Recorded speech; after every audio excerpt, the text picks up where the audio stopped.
깊은 산골 암자에 버려진 쌍둥이 동자승이 만물의 생명과 친구가 되자 끔찍한 불행이 닥쳤을 때 그 동물 친구들이 목숨을 걸고 은혜를 갚는 기적 같은 이야기입니다.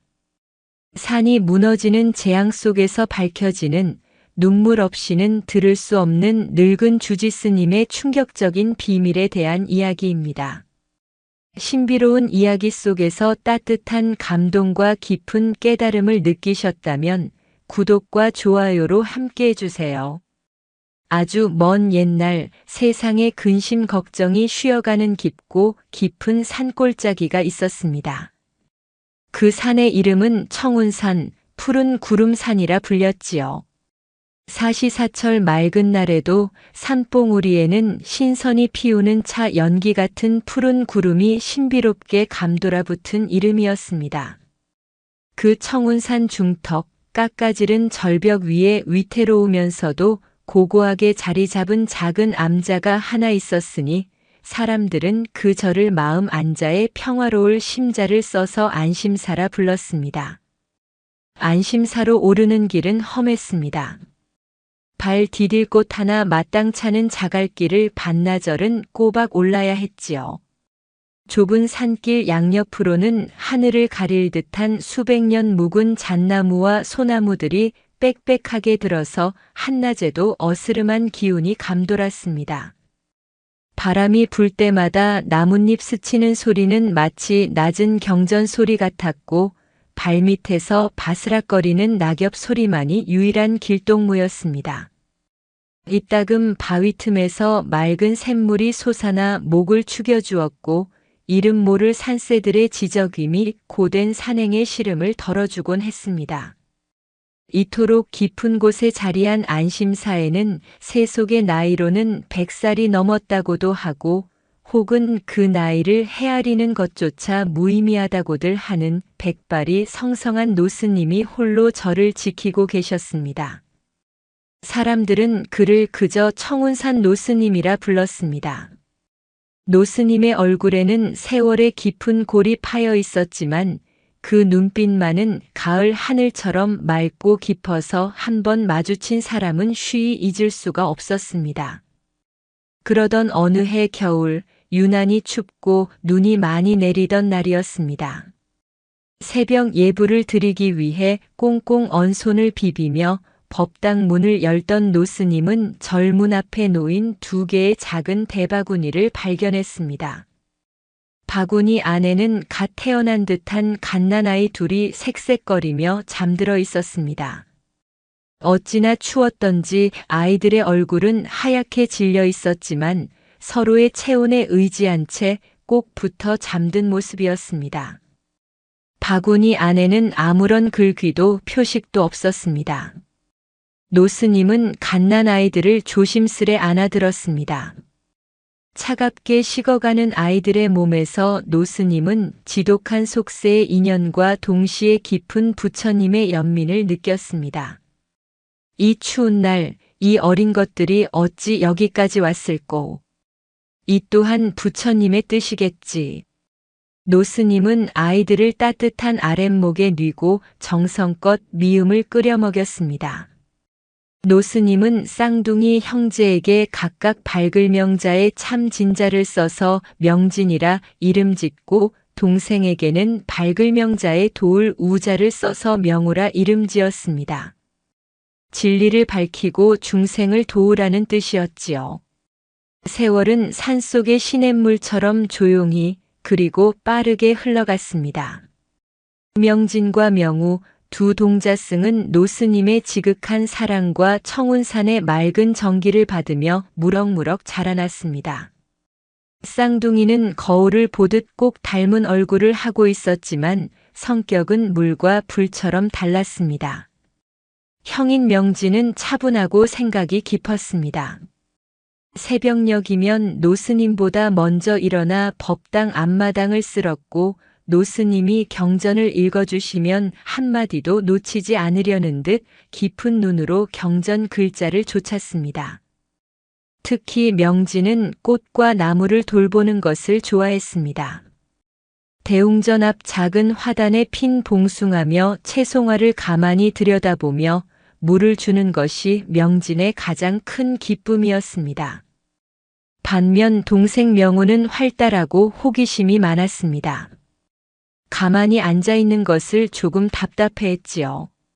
산길을 다람쥐처럼 날쌔게 뛰어다니며 산딸기를 따오기도 하고 절 뒤편 계곡에서 물장구를 치며 노는 것을 좋아했습니다.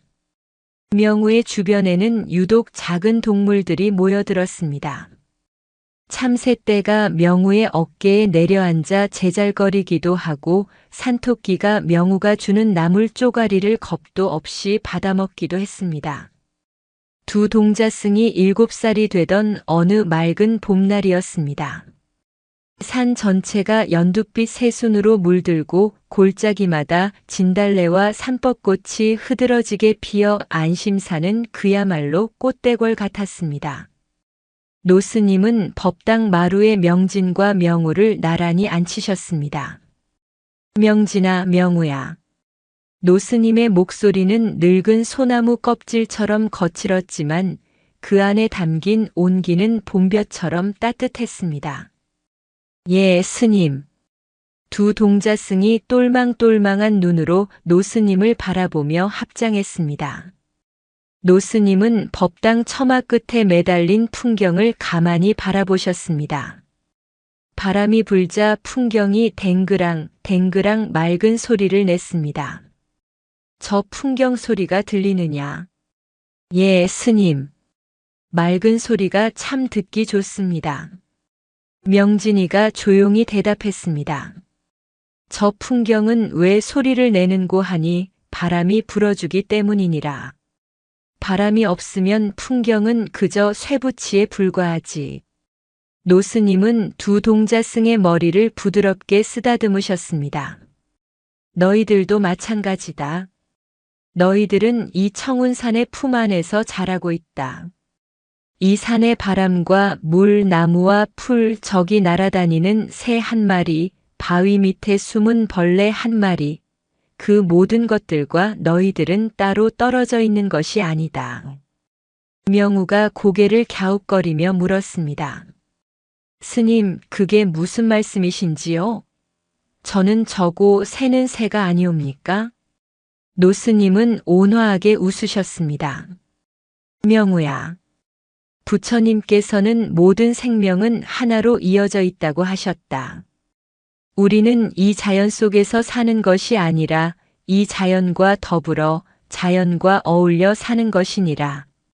저 나무가 숨을 쉬어야 우리도 숨을 쉴 수 있고 저 냇물이 맑아야 우리 마음도 맑아지는 법이다. 노스님은 두 동자승에게 아주 중요한 숙제를 내주셨습니다. 오늘부터 너희들은 이 안심사를 찾아오는 모든 생명과 벗이 되어보거라. 그들의 말을 듣고 그들의 마음을 헤아려 보거라. 밥알 한 톨이라도 나누어 주고 다친 새가 있거든 치료해 주거라. 그것이 곧 부처님의 가르침을 행하는 길이다. 그날부터 명진과 명우는 노스님의 말씀을 마음에 깊이 새겼습니다. 두 동자승은 아침 공양을 마치면 밥그릇에 붙은 밥알을 한 톨도 버리지 않고 모았습니다. 그리고는 절 마당 구석진 곳에 작은 나무 판자를 놓고 그 위에 밥알을 조심스레 흩뿌려 주었습니다. 처음 며칠간은 경계심 많은 산새들이 멀리서 지켜보기만 할 뿐 가까이 오지 않았습니다. 하지만 동자승들은 매일 같은 시간, 같은 자리에 밥알을 놓아두고 멀찍이 물러나 그들을 지켜보았습니다. 그러자 닷새쯤 지났을까 가장 용감한 참새 한 마리가 짹 소리를 내며 날아와 밥알 하나를 콕 쪼아 물고는 잽싸게 날아갔습니다. 그 모습을 본 다른 새들도 하나둘 날아들기 시작했습니다. 박새, 곤줄박이, 그리고 깃털이 고운 파랑새까지 모여들어 마당은 작은 새들의 잔치상이 되었습니다. 명진이는 다리가 부러진 작은 노루 새끼를 발견했습니다. 명진이는 조심스럽게 노루 새끼를 안아다 절간 구석에 짚을 깔아 뉘었습니다. 그리고 노스님께 배운 대로 산에서 캔 약초를 찧어 상처에 발라주고 정성껏 붕대를 감아주었습니다. 명우는 매일 아침 가장 부드러운 풀잎만 골라다 노루에게 먹였습니다. 노루는 처음 며칠간 낯선 손길에 몸을 떨었지만 동자승들의 지극한 정성에 인해 마음을 열고 명우가 주는 풀을 하차먹기 시작했습니다. 그렇게 한 달, 두 달 시간이 흘렀습니다. 안심사 마당은 이제 명진과 명우가 차려놓은 공양간이 되었습니다. 새들뿐만 아니라 통통하게 살이 찐 다람쥐들이 도토리를 물고 와 밥알과 바꿔가기도 했고 산토끼 가족이 찾아와 동자승들이 가꾼 무청을 얻어먹기도 했습니다. 다리를 다 낳은 노루는 산으로 돌아갔지만 이따금씩 절 근처에 나타나 명진과 명우를 아련한 눈빛으로 바라보곤 했습니다.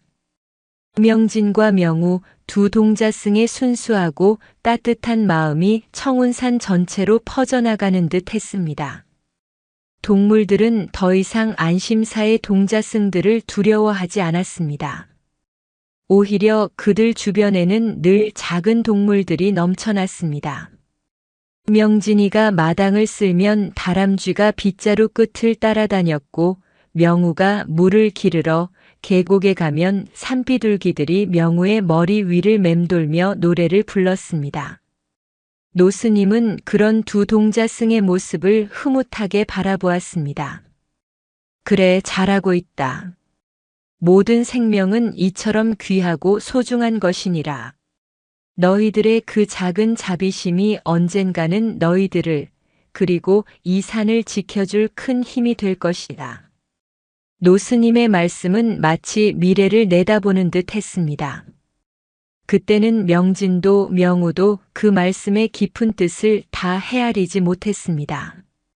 그저 매일매일 작은 생명들과 교감하며 지내는 하루하루가 기쁘고 행복할 따름이었습니다. 청운산의 봄은 그렇게 깊어가고 있었습니다. 하지만 그 평화로운 안심사 위로 머지않아 닥쳐올 거대한 시련의 그림자가 아주 천천히 그리고 조용히 다가오고 있었습니다. 청운산의 여름은 짧고도 강렬했습니다. 짙푸른 녹음이 산 전체를 뒤덮었고 계곡물 소리는 천지를 진동할 듯 우렁찼습니다. 매미들은 온 힘을 다해 우러젖혔고 뜨거운 햇볕 아래 온갖 풀들이 사람 키만큼이나 자라났습니다. 안심사 마당의 동물 친구들도 식구가 더 늘었습니다. 이제는 제법 덩치가 커진 멧돼지 새끼 한 마리가 어미를 잃고 절 주변을 맴돌았습니다. 명우는 그 녀석에게 꿀꿀이라는 이름을 붙여주고는 했습니다. 처음에는 사납게 으르렁대던 녀석도 명우가 주는 감자며 고구마를 받아 먹더니 이내 강아지처럼 명우의 뒤를 졸졸 따라다니기 시작했습니다. 명진이는 여전히 화단을 가꾸는 일에 몰두했습니다.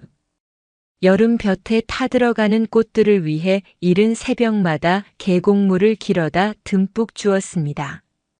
그러면 어디선가 날아온 호랑나비며 벌들이 명진의 주변을 맴돌며 고마움을 표시하는 듯 춤을 추었습니다. 그해 여름은 유난히 비가 잦았습니다. 며칠이고 해를 볼 수 없을 정도로 억수 같은 장대비가 쏟아지곤 했습니다. 산길은 무너져 내리고 계곡물은 흙탕물로 변해 무섭게 불어났습니다. 그러던 어느 비 오는 날 오후였습니다. 노스님은 법당에서 낡은 목탁을 두드리며 연부를 하고 계셨고 명진과 명우는 마루에 앉아 하염없이 쏟아지는 비를 바라보고 있었습니다. 그때였습니다. 절 뒤편 숲속에서 지금껏 들어보지 못한 괴이한 짐승의 울음소리가 들려왔습니다. 끙, 끙 마치 커다란 몸집의 짐승이 고통에 겨워 신음하는 소리 같았습니다. 호기심 많은 명우가 벌떡 일어나 빗속으로 뛰어나가려 했습니다. 명우야, 위험하다. 나가지 말거라. 명진이가 다급하게 동생을 붙잡았습니다. 하지만 명우는 아랑곳하지 않았습니다. 형님, 누가 다친 것 같아요. 가봐야 해요. 명우는 형의 손을 뿌리치고 비를 맞으며 소리가 나는 곳으로 달려갔습니다. 명진이도 어쩔 수 없이 동생의 뒤를 따랐습니다. 비바람을 헤치고 소리를 따라가 보니 절 뒤편 커다란 바위 틈 아래 산더미만 한 거대한 반달가슴곰 한 마리가 쓰러져 있었습니다. 곰은 폭우에 휩쓸려 내려왔는지 온몸이 흙투성이에 거친 숨을 몰아쉬고 있었습니다. 자세히 보니 곰의 앞발 하나가 굵은 칡넝쿨과 부러진 나뭇가지 사이에 끼어 옴짝달싹 못하고 있었습니다. 곰은 고통스러운 듯 몸부림쳤지만 얽힌 넝쿨은 더욱 곰의 발을 옥죄일 뿐이었습니다. 형님, 곰이에요. 곰이 다쳤어요. 명우가 겁도 없이 곰에게 다가가려 했습니다.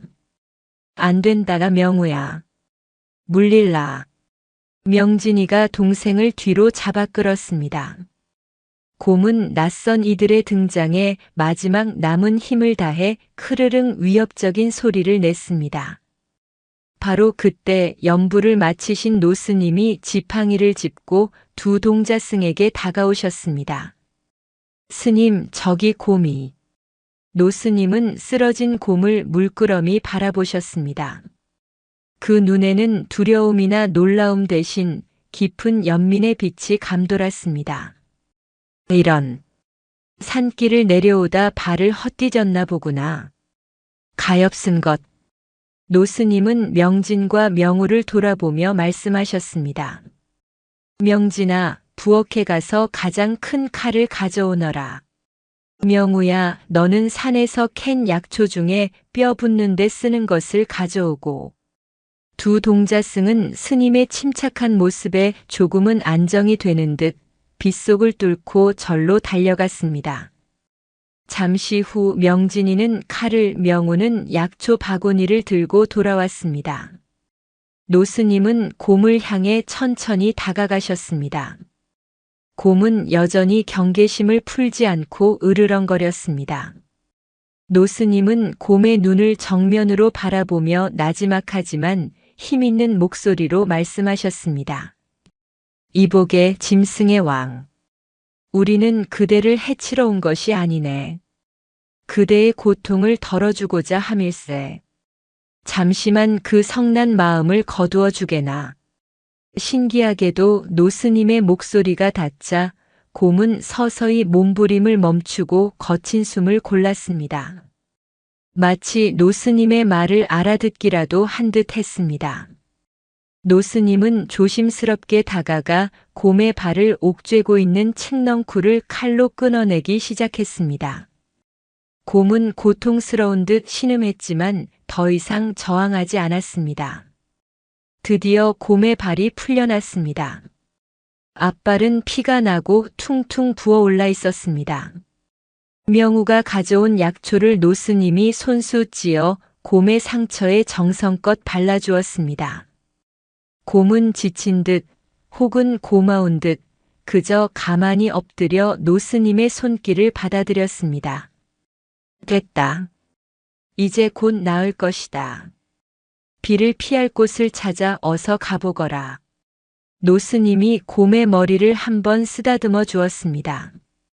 곰은 다친 발을 절뚝거리면서도 자리에서 일어나 노스님과 두 동자승을 한번 깊은 눈으로 바라보았습니다.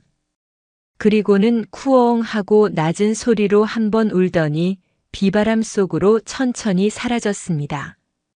그날 밤 명진과 명우는 잠을 이룰 수가 없었습니다. 형님, 그 곰 우리 말을 알아들은 걸까요? 글쎄다. 하지만 스님 말씀대로 모든 생명은 하나로 이어져 있다면 우리의 마음이 전해졌을지도 모르지. 그렇게 무덥고 비 많던 여름이 지나고 청운산에는 어김없이 가을이 찾아왔습니다. 하늘은 더없이 높아지고 푸르렀으며 산은 온통 붉고 노란 단풍으로 불타는 듯 했습니다. 안심사의 작은 동물 친구들도 겨울나기를 준비하느라 분주했습니다.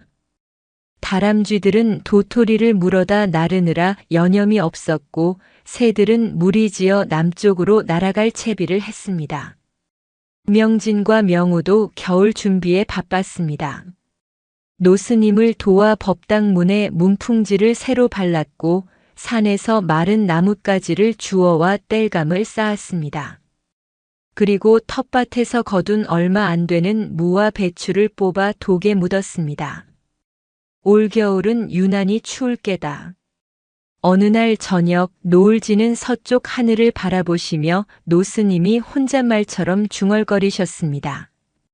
노스님의 얼굴에는 그늘이 드리워져 있었습니다. 스님, 무슨 걱정 있으십니까? 명진이가 조심스럽게 여쭈었습니다. 노스님은 명진의 머리를 쓰다듬으시며 희미하게 웃으셨습니다. 아니다. 그저 세월이 빠르구나 싶어서 그런다. 내 기력이 예전 같지 않으니 너희들이 이 험한 겨울을 어찌 날고 걱정이 되어서 말이다. 그해 가을은 유난히 짧았습니다.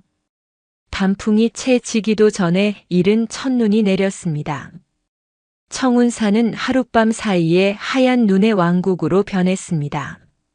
안심사로 향하는 좁은 산길은 완전히 눈에 덮여 세상과 이어지는 유일한 통로가 끊기고 말았습니다.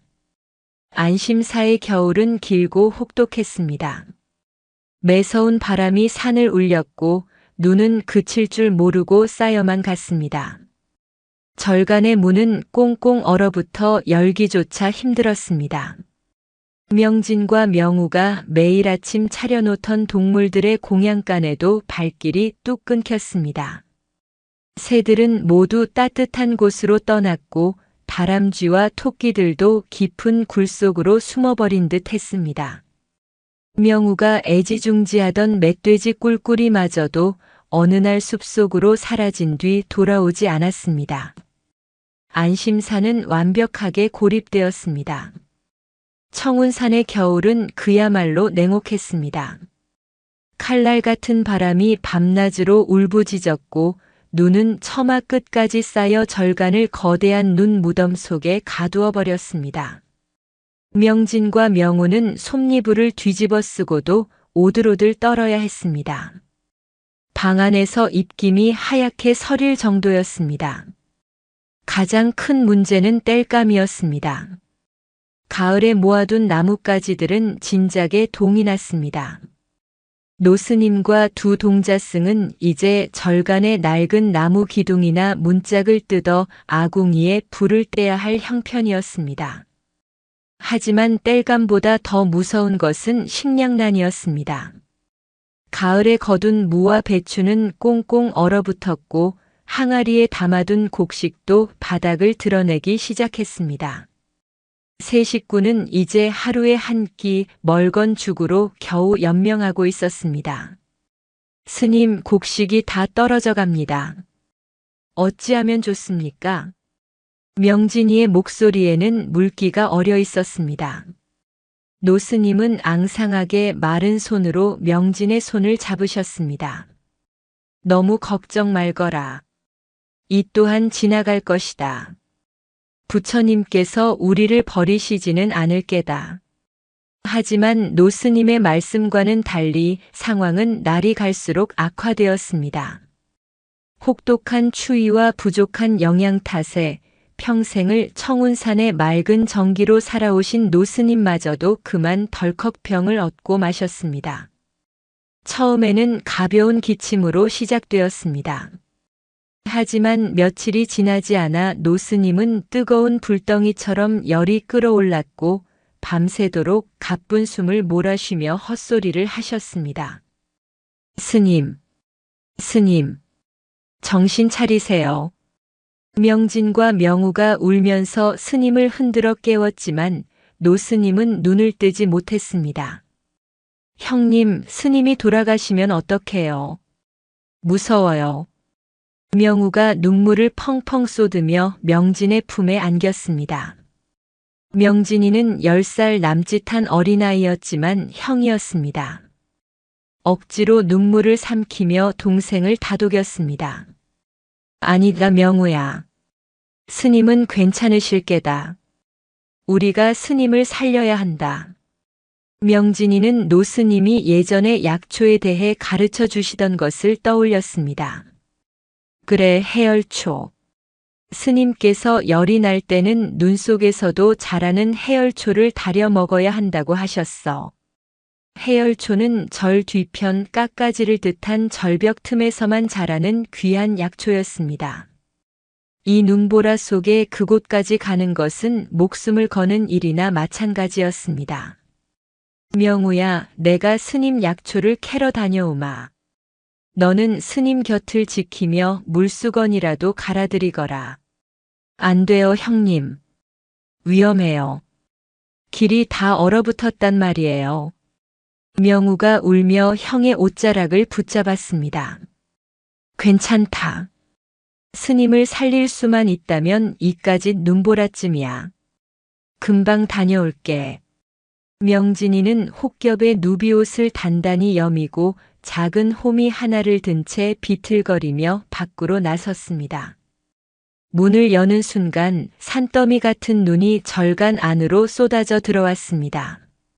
명진이는 허리까지 차오르는 눈을 헤치며 한 걸음 한 걸음 힘겹게 발을 내디뎠습니다. 눈보라는 마치 명진을 집어삼킬 듯 거세게 몰아쳤습니다. 바람 소리는 귀신의 울음소리 같았고 눈발은 송곳처럼 얼굴을 파고들었습니다. 명진이는 몇 번이나 눈구덩이에 처박혔지만 스님을 살려야 한다는 일념 하나로 다시 일어섰습니다. 얼마나 지났을까 명진이는 겨우 절벽 근처에 다다랐습니다. 하지만 절벽은 이미 거대한 얼음벽으로 변해 있었습니다. 명진이는 얼어붙은 손으로 바위 틈을 더듬었습니다. 해열초가 어디 있을까? 그때였습니다. 발밑이 우지끈 소리를 내며 꺼지는가 싶더니 명진의 작은 몸이 그만 눈 더미 아래로 굴러떨어지고 말았습니다. 으악! 명진이는 깊은 눈구덩이에 빠져 옴짝달싹할 수 없게 되었습니다. 눈은 차가운 이불처럼 명진의 몸을 덮어왔습니다. 형님, 형님. 멀리서 명우의 목소리가 들리는 듯 했지만 명진의 의식은 점점 흐릿해져 갔습니다. 한편 안심사에서는 명우가 발을 동동 구르며 형을 기다리고 있었습니다. 스님의 신음소리는 점점 약해져 갔습니다. 형님, 제발 무사히 돌아오세요. 명우는 더 이상 기다릴 수 없었습니다. 자신도 형을 찾아 나서야겠다고 결심했습니다. 명우가 문을 열고 나서려는 순간이었습니다. 어흥. 낮고 굵은 짐승의 울음소리가 바로 문 밖에서 들려왔습니다. 명우는 너무 놀라 뒤로 나자빠졌습니다. 문틈으로 거대한 그림자가 어른거렸습니다. 명우는 두려움에 떨며 뒷걸음질 쳤습니다. 문틈으로 보이는 것은 지난 여름 자신들이 구해주었던 바로 그 거대한 반달 가슴곰이었습니다. 곰은 온몸에 하얀 눈을 뒤집어 쓴 채 두 발로 우뚝 서서 안심사 안을 들여다보고 있었습니다. 크르릉. 곰은 위협하는 것이 아니라 마치 안부를 묻는 듯 낮은 소리를 냈습니다. 명우는 그제야 곰의 등에 무언가 잔뜩 실려 있는 것을 발견했습니다. 곰은 조심스럽게 절간 안으로 고개를 들이밀더니 짊어지고 온 것들을 마루 위에 쏟아 놓았습니다.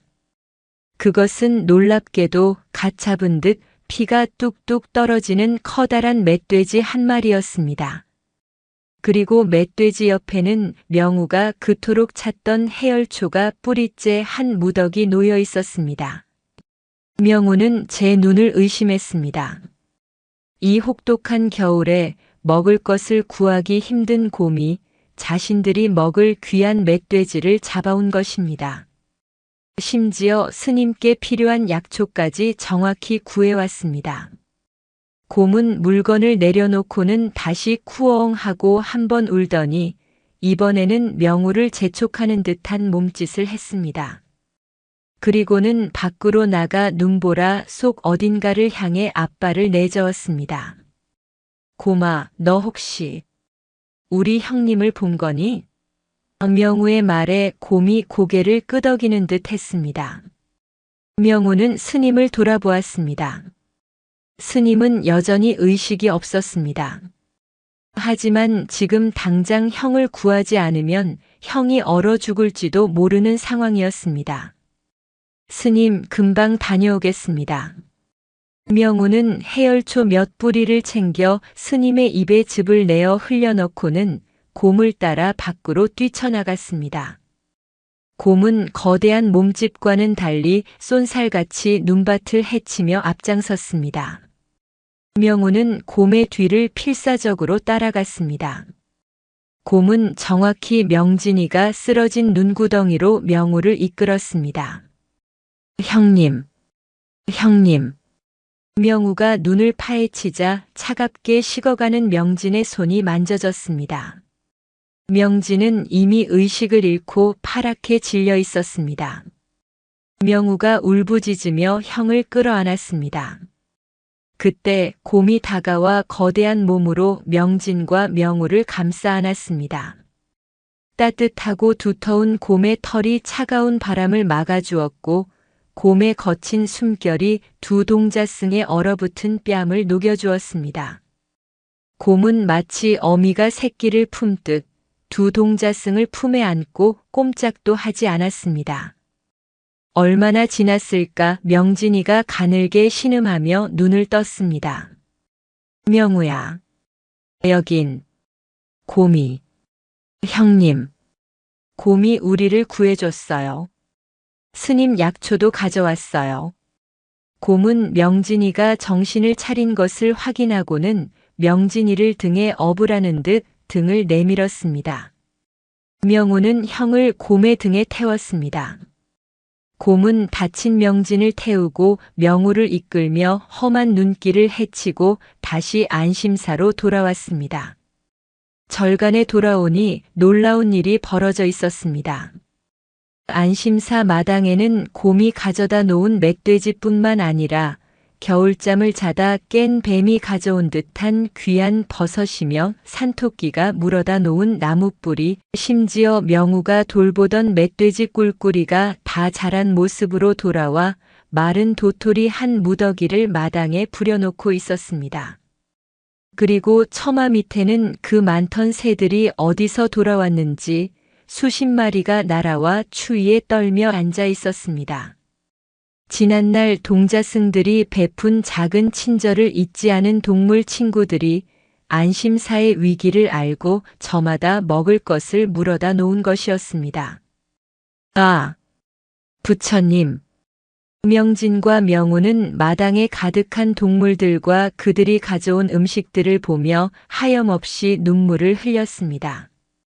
두 동자승은 곰이 가져온 해열초를 정성껏 달여 스님께 드렸습니다. 그리고 동물들이 가져다 준 멧돼지 고기를 푹 고아 국물을 만들어 스님의 입에 흘려 넣었습니다. 며칠이 지나자 노스님은 기적처럼 다시 눈을 떴습니다. 스님, 정신이 드세요? 명진아, 명우야, 내가 어찌 된 것이냐? 명진이가 그간의 일을 울며 말씀드렸습니다. 곰이 약초와 멧돼지를 가져온 일 명진이가 눈구덩이에 빠졌으나 곰이 구해준 일 그리고 산짐승들이 저마다 먹을 것을 물어다 주어 굶주림을 면하게 된 일을 말입니다. 노스님은 마당을 가득 메운 동물들을 바라보며 조용히 눈물을 흘리셨습니다. 결국 너희들의 그 작은 자비심이 우리 모두를 살렸구나. 짐승들도 은혜를 아는데 하물며 사람이. 노스님은 거대한 곰을 불렀습니다. 곰은 어느새 스님의 병간호라도 하듯 방문 앞에서 듬직하게 앉아 있었습니다. 고맙네, 산의 왕이여. 그대의 은혜를 잊지 않겠네. 곰은 알아들었다는 듯 스님을 향해 가볍게 고개를 숙였습니다. 동물들이 가져다 준 식량 덕분에 안심사의 세 식구는 혹독한 겨울을 무사히 넘길 수 있었습니다. 명진과 명우는 동물들에게 더욱 깊은 고마움과 애정을 느끼게 되었습니다. 이제 안심사는 사람과 짐승이 한데 어울려 겨울을 나는 세상 어디에도 없는 신비로운 암자가 되었습니다. 하지만 이 평화가 오래가지 않을 것임을 노스님은 알고 계셨습니다. 노스님의 눈빛에는 병이 나았다는 기쁨보다 더 큰 시련을 예감하는 듯한 깊은 수심이 자리하고 있었습니다. 지루하고 혹독했던 겨울이 물러가고 청운산에는 마침내 봄이 찾아왔습니다. 얼어붙었던 계곡물이 쏴 소리를 내며 다시 흐르기 시작했고 눈 더미를 뚫고 파릇파릇한 새싹들이 고개를 내밀었습니다. 겨우내 움츠렸던 동물들도 다시 활기를 찾았습니다. 안심사를 구했던 거대한 곰은 날이 풀리자 스님과 동자승들에게 작별 인사를 하듯 쿠엉 울음소리를 남기고 다시 깊은 산속으로 돌아갔습니다. 하지만 다른 동물들은 여전히 절마당을 제 집처럼 드나들었습니다. 안심사는 그야말로 산짐승들의 낙원이 되었습니다. 명진과 명우는 지난 겨울의 일로 인해 동물들과 더욱 깊이 교감하게 되었습니다. 이제는 굳이 말을 하지 않아도 동물들의 눈빛만 보아도 그들이 무엇을 원하는지 알 수 있을 정도였습니다. 그런데 그해 봄은 어딘가 이상했습니다. 예년보다 훨씬 건조하고 바람이 많이 불었습니다. 며칠째 비 한 방울 내리지 않아 산 전체가 바싹 말라갔습니다.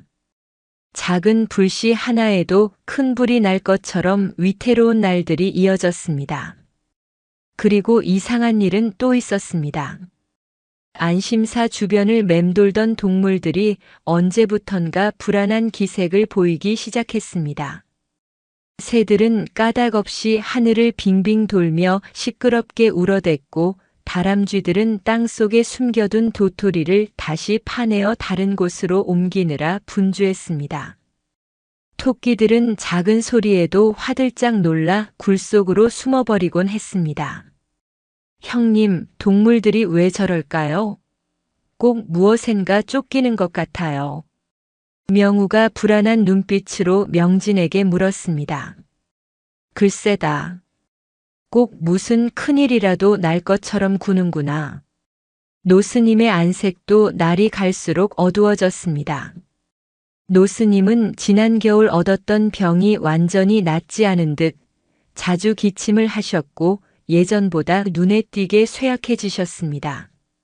스님은 종종 법당에 홀로 앉아 낡은 불경을 쓰다듬으며 깊은 생각에 잠기곤 하셨습니다. 그러던 어느 날 해가 저물어 산 전체가 붉은 노을로 물들 무렵이었습니다. 노스님은 명진과 명우를 법당으로 조용히 부르셨습니다. 방 안에는 촛불 하나만 희미하게 타고 있었습니다. 명진아, 명우야. 이리 가까이 오너라. 노스님의 목소리는 몹시 지쳐 있었지만 그 어느 때보다 진지했습니다. 두 동자승은 스님 앞에 무릎을 꿇고 앉았습니다. 너희들을 처음 만난 것이 엊그제 같은데 벌써 일이 컸구나. 노스님은 앙상한 손으로 두 동자승의 머리를 차례로 쓰다듬으셨습니다. 스님, 왜 그러십니까? 어디 편찮으신 데라도. 명진의 눈에 눈물이 고였습니다. 내게 남은 시간이 얼마 없는 듯하다. 스님, 그런 말씀 마십시오. 명우가 울음을 터뜨렸습니다. 울지 말거라. 태어난 것은 반드시 돌아가는 법. 그것이 부처님이 가르쳐 주신 이치이니라. 노스님은 가쁜 숨을 몰아쉬며 말씀을 이어가셨습니다. 내가 오늘 너희에게 꼭 해야 할 말이 있다. 그리고 주어야 할 것이 있단다. 노스님은 품속에서 작은 나무 상자 하나를 꺼내셨습니다. 상자는 오칠이 되어 검은 빛을 띠고 있었고 세월의 흔적이 고스란히 묻어 있었습니다. 이것을 받아라. 이것은 너희들의 부모님이 남기신 유일한 물건이다. 부모님이라니요. 저희는 스님께서 절 문 앞에서 주어 기르셨다고. 명진이가 떨리는 목소리로 물었습니다. 그래, 그랬지. 하지만 너희를 그곳에 두고 간 이가 바로 너희의 어머니였단다. 노스님은 충격적인 이야기를 꺼내 놓으셨습니다. 너희가 태어나던 해 겨울 한 여인이 피를 흘리며 이 절을 찾아왔단다. 아이 둘을 낳고는 나에게 이 아이들을 부디 부처님의 제자로 삼아달라 부탁하고는 숨을 거두었지. 그리고 이 상자를 남겼단다. 명진과 명우는 아무 말도 할 수 없었습니다. 자신들을 버린 줄로만 알았던 어머니가 사실은 목숨을 바꿔 자신들을 살리고 이 절에 맡겼다는 사실이 너무나 큰 충격이었습니다. 상자 안에는 너희들의 이름과 생년월일이 적힌 종이가 들어있다. 그리고 너희 아버지가 남긴 작은 옥패가 하나 있을 게다. 훗날 너희가 자라 세상 밖으로 나갈 일이 생기거든 이 옥패가 너희의 신분을 증명해 줄 것이다. 노스님은 두 동자승의 손을 꼭 잡으셨습니다. 명진아, 명우야. 이제부터 내가 하는 말을 허투루 듣지 말거라. 곧 이 청운산에 큰 재앙이 닥칠 것이다. 재앙이라니요, 스님. 나는 안다. 저 동물들의 불안한 몸짓, 저 메마른 바람 소리가 그것을 말해주고 있다. 아마도 큰 산사태나 불이 날 게다. 이 안심사도 무사하지 못할 것이다. 노스님의 눈이 형형하게 빛났습니다. 만약 그런 끔찍한 일이 닥치거든 너희들은 조금도 망설이지 말고 이 절을 떠나야 한다. 싫습니다, 스님. 스님을 두고 저희끼리 어찌 간단 말입니까? 명우가 울부짖었습니다. 이 늙은이는 괜찮다. 나는 이 안심사와 함께할 것이다. 너희들은 살아야 한다. 살아남아서 너희 어미의 못다한 삶까지 그리고 부처님의 가르침을 세상에 널리 펴야 한다. 노스님은 마지막 힘을 다해 말씀하셨습니다. 그리고 이것 하나만은 꼭 기억하거라. 무슨 일이 닥치든 너희들 곁에 있는 저 짐승들을 믿어라. 그들이 너희를 지켜줄 유일한 희망이다. 저 곰이 우리를 구했듯이 저 미물들이야말로 가장 순수하고 강한 생명력을 지니고 있느니라. 알겠느냐? 명진과 명우는 차마 대답을 못하고 눈물만 흘렸습니다. 그날 밤 노스님의 예언처럼 청운산에는 거대한 재앙의 그림자가 드리우기 시작했습니다. 밤하늘이 불길한 붉은 빛으로 물들었고 땅 밑에서는 알 수 없는 우르릉거리는 울림이 시작되고 있었습니다. 그날 밤 노스님의 말씀이 채 끝나기도 전이었습니다. 붉게 물들었던 하늘은 어느새 칠흑 같은 어둠에 잠겼는데 별빛 하나 보이지 않았습니다. 공기는 바싹 말라 숨을 쉴 때마다 코끝이 아려왔고 흙먼지 냄새가 바람에 실려왔습니다. 안심사를 감돌던 산새 소리, 풀벌레 소리가 일순간 모두 잦아들었습니다. 산 전체가 죽음 같은 고요함에 빠져들었습니다. 바로 그때였습니다. 우르르르릉. 땅 밑에서부터 마치 거대한 짐승이 잠에서 깨어나 포효하듯 낮고 무거운 울림이 시작되었습니다. 처음에는 멀리서 들리는 천둥 소리 같더니 이내 절간 바닥이 송두리째 흔들리기 시작했습니다. 지진이다. 노스님께서 외치셨습니다. 명진과 명우는 겁에 질려 서로를 부둥켜 안았습니다. 절간의 낡은 나무 기둥들이 삐그덕 삐그덕 비명을 질렀습니다. 지붕에서는 흙먼지가 비오듯 쏟아져 내렸습니다. 법당 처마 끝에 매달려 맑은 소리를 내던 풍경이 이제는 공포에 질린 듯 쨍그랑 쨍그랑 미친 듯이 부딪혀 울었습니다. 스님 무섭습니다. 정신 차려라. 밖으로 나가야 한다. 노스님께서 기력을 짜내어 지팡이를 짚고 일어서려는 순간이었습니다. 쿠구궁. 지금까지의 흔들림과는 비교도 할 수 없는 거대한 충격이 안심사를 덮쳤습니다. 법당에 모셔둔 부처님 상이 앞으로 고꾸라졌고 그 앞을 밝히던 커다란 촛대가 바싹 마른 집방석 위로 쓰러졌습니다. 불이야. 명진이가 비명을 질렀습니다. 작은 불씨가 집방석에 옮겨 붙자 불길은 기다렸다는 듯이 맹렬하게 타올랐습니다.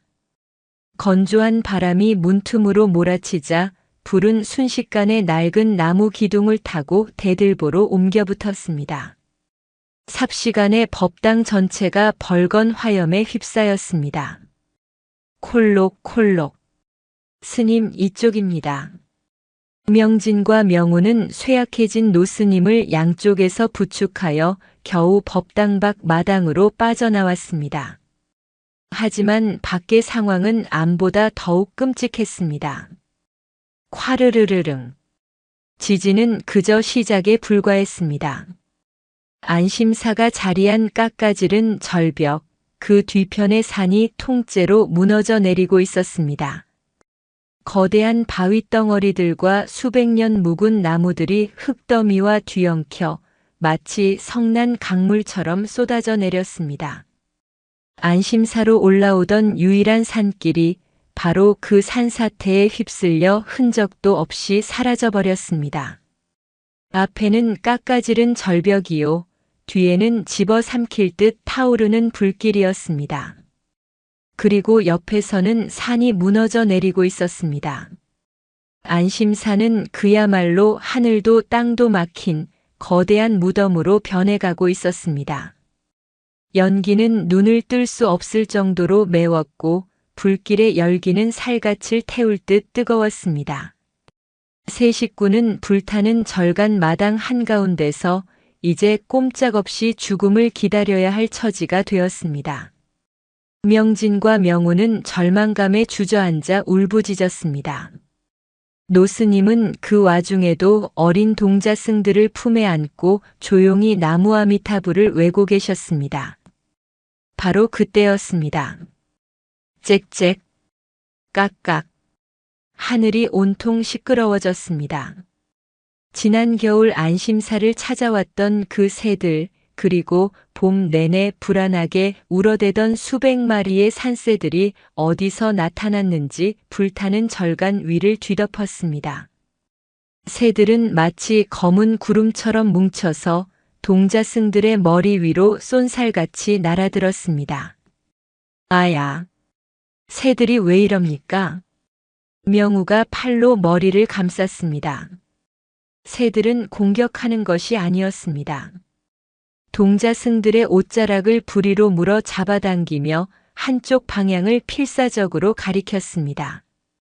형님, 저기 새들이 우리를 부르고 있어요. 명진이 보니 새들은 불길이 아직 닿지 않은 절 뒤편의 작은 광 쪽으로 그들을 이끌고 있었습니다. 스님, 저쪽입니다. 세 식구는 마지막 남은 힘을 다해 광 쪽으로 달렸습니다. 그들이 마당을 벗어나는 순간 쿠궁하는 굉음과 함께 법당 지붕이 통째로 무너져 내렸습니다. 조금만 늦었더라면 모두 불길에 갇힐 뻔했습니다. 하지만 광에 다다른 그들은 다시 한번 절망해야 했습니다.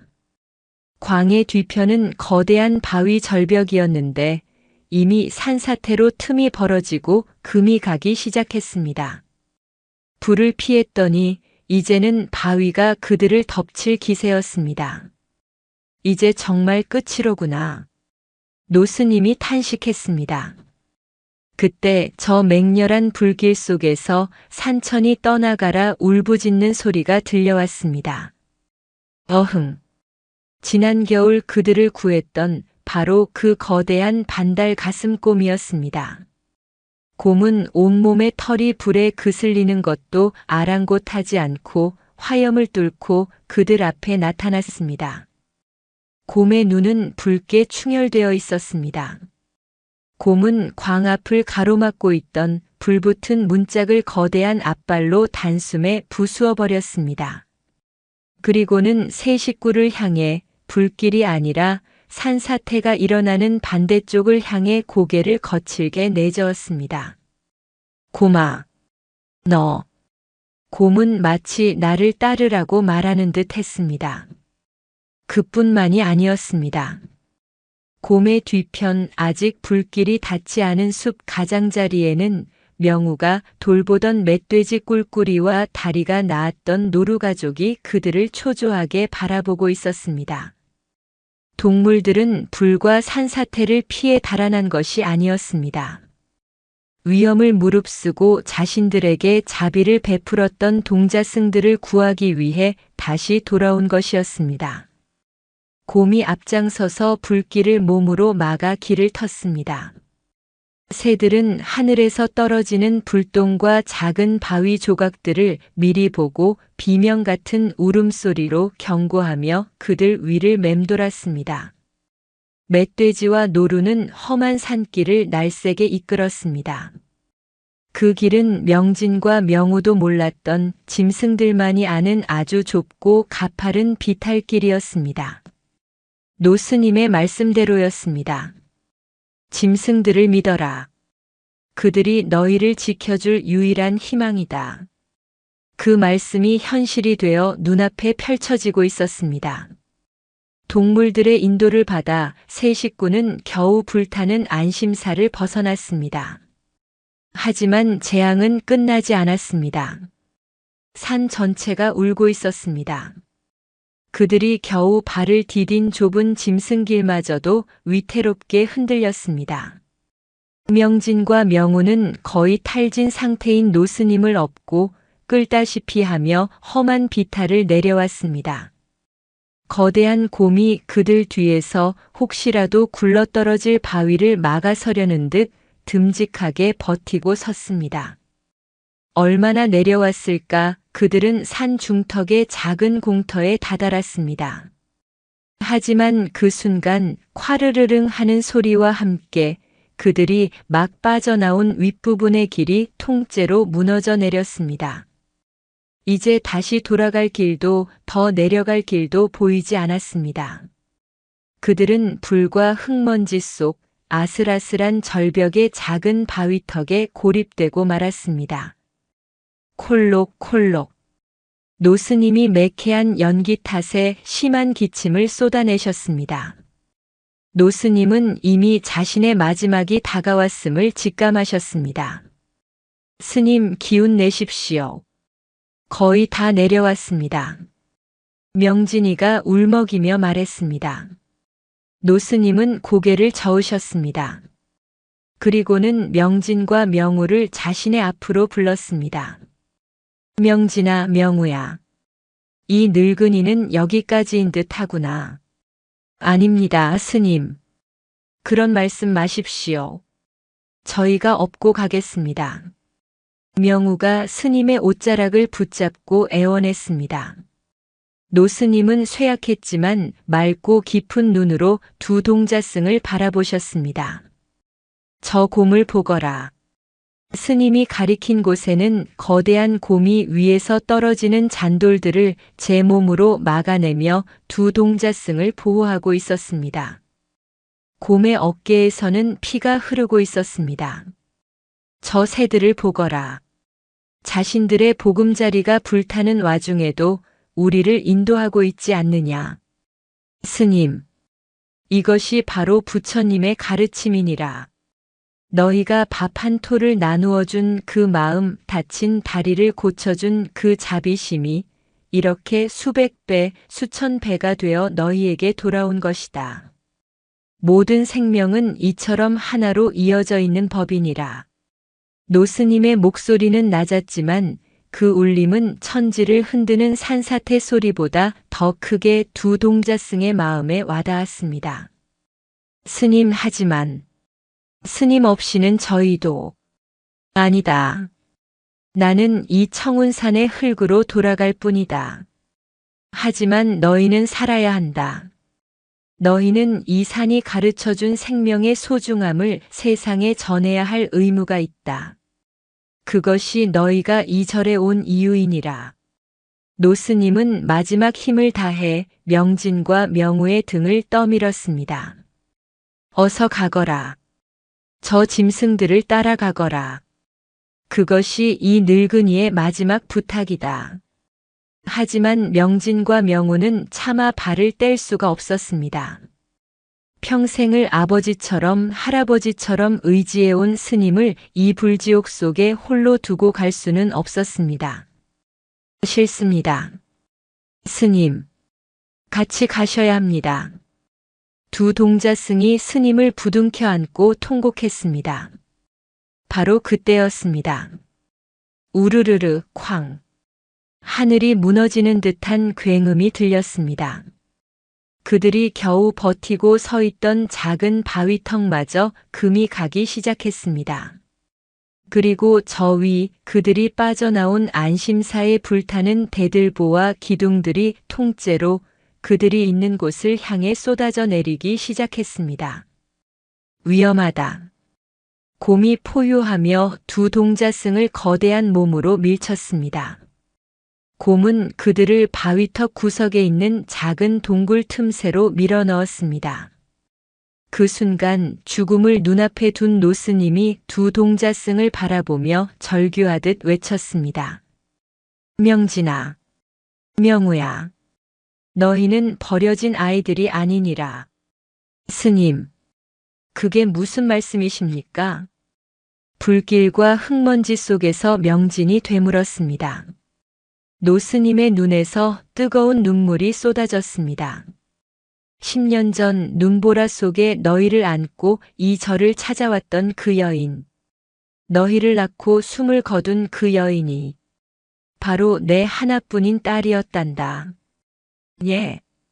두 동자승은 숨이 멎는 듯 했습니다. 너희의 아비는 내가 아끼던 제자였지. 둘이 정이 맞아 나를 속이고 산을 떠났었다. 나는 그 둘을 용서하지 못하고 내쫓았지.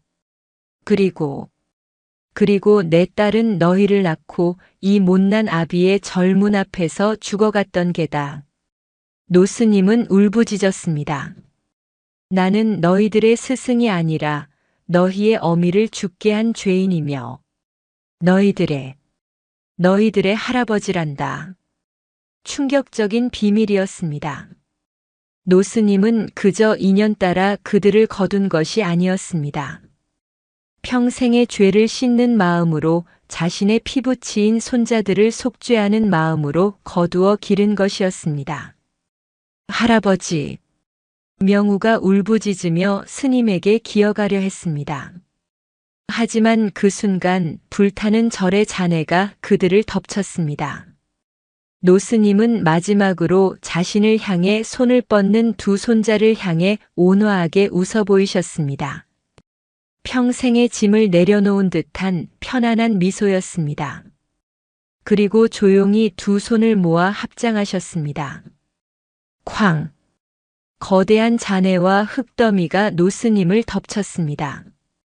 그리고 곰은 동굴 틈새로 밀어넣은 두 동자승을 지키기 위해 자신의 거대한 몸으로 그 동굴 입구를 완전히 막아섰습니다. 모든 것이 무너져 내렸습니다.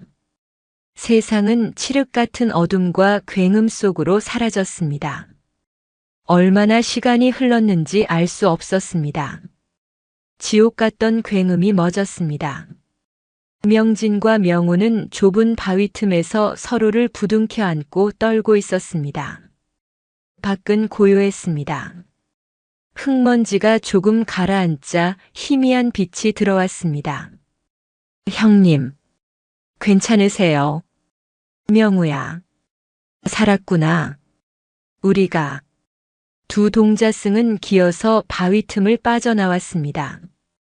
그들의 눈앞에 펼쳐진 광경은 참혹했습니다. 그들이 서 있던 바위턱은 완전히 사라져 있었고 안심사가 있던 자리는 거대한 흙더미와 검게 타버린 잿더미만 남아 있었습니다. 그리고 그들 앞에는 그들을 지켜주었던 거대한 곰이 쓰러져 있었습니다. 곰은 불타는 대들보와 바위를 온몸으로 받아내어 두 동자승이 숨어있던 바위 틈을 지켜냈습니다. 곰의 등은 끔찍하게 부서져 있었고 숨을 가늘게 몰아쉬고 있었습니다. 곰아, 곰아. 명진과 명우가 달려가 곰을 부둥켜 안고 울었습니다. 곰은 마지막 힘을 다해 눈을 떴습니다. 그리고는 명우의 뺨을 거친 혀로 한번 핥아주었습니다. 마치 괜찮다, 울지 마라고 위로하는 듯 했습니다. 끙. 낮은 신음소리를 마지막으로 곰은 천천히 눈을 감았습니다. 자신들을 평생 길러주신 할아버지와 목숨을 바쳐 자신들을 구해준 곰을 한순간에 잃은 두 동자승은 무너진 산을 바라보며 목 놓아 울었습니다. 그때였습니다. 끼룩끼룩. 하늘에서 새들이 다시 울기 시작했습니다. 그리고 저 아래쪽 흙더미가 쏟아지지 않은 숲속에서 멧돼지 꿀꿀이와 노루가 모습을 드러냈습니다. 그들은 무사했던 것입니다. 동물들은 어서 이 위험한 곳을 떠나자고 재촉하는 듯 동자승들을 향해 울음소리를 냈습니다. 명진은 눈물을 닦고 일어섰습니다. 그는 품속을 더듬었습니다. 할아버지가 마지막으로 주신 어머니의 유품이 담긴 작은 나무 상자가 다행히 깨지지 않고 그곳에 있었습니다. 이제 이것이 그들의 전부였습니다. 명우야, 일어나자. 형님, 우리는 살아야 해. 할아버지의 마지막 명이었어. 그리고 저 곰과 새들, 모든 친구들이 우리를 살렸어. 그들의 목까지 우리는 살아야 해. 두 동자승은 쓰러진 곰과 무너진 안심사를 향해 배운 대로 깊게 3번 절을 올렸습니다. 할아버지를 향한 그리고 곰을 향한 마지막 인사였습니다. 명진과 명우는 서로의 손을 꼭 잡았습니다. 그리고 멧돼지와 노루를 따라 무너진 청운산을 한 걸음 한 걸음 내려가기 시작했습니다. 새들은 여전히 그들의 길을 인도하듯 앞서 날아갔습니다. 밤새 이어진 재앙이 끝나고 동쪽 하늘에서 새로운 날의 해가 밝아오고 있었습니다. 두 동자승은 자신들을 기다리고 있을 낯선 세상을 향해 할아버지와 동물 친구들이 가르쳐준 가장 큰 가르침, 자비와 인연이라는 교훈을 가슴에 품고 묵묵히 걸어 나갔습니다. 어르신들, 이렇게 이야기는 끝이 났습니다. 이 이야기는 우리에게 말해줍니다. 우리가 베푼 아주 작은 친절은 돌고 돌아 가장 절박한 순간에 나를 구하는 힘이 되어 돌아옵니다. 눈에 보이지 않는 짐승이라도 그 생명을 귀히 여기는 마음이 곧 부처님의 마음입니다. 진정한 인연이란 내가 어려울 때 나를 돕는 이가 아니라 내가 먼저 도왔던 이들이 나를 잊지 않는 것입니다. 삶이 아무리 고되고 힘들지라도 살아남아야 할 이유는 반드시 있습니다. 가장 큰 희생은 자신을 태워 남을 살리는 숭고한 사랑에서 비롯되는 법입니다.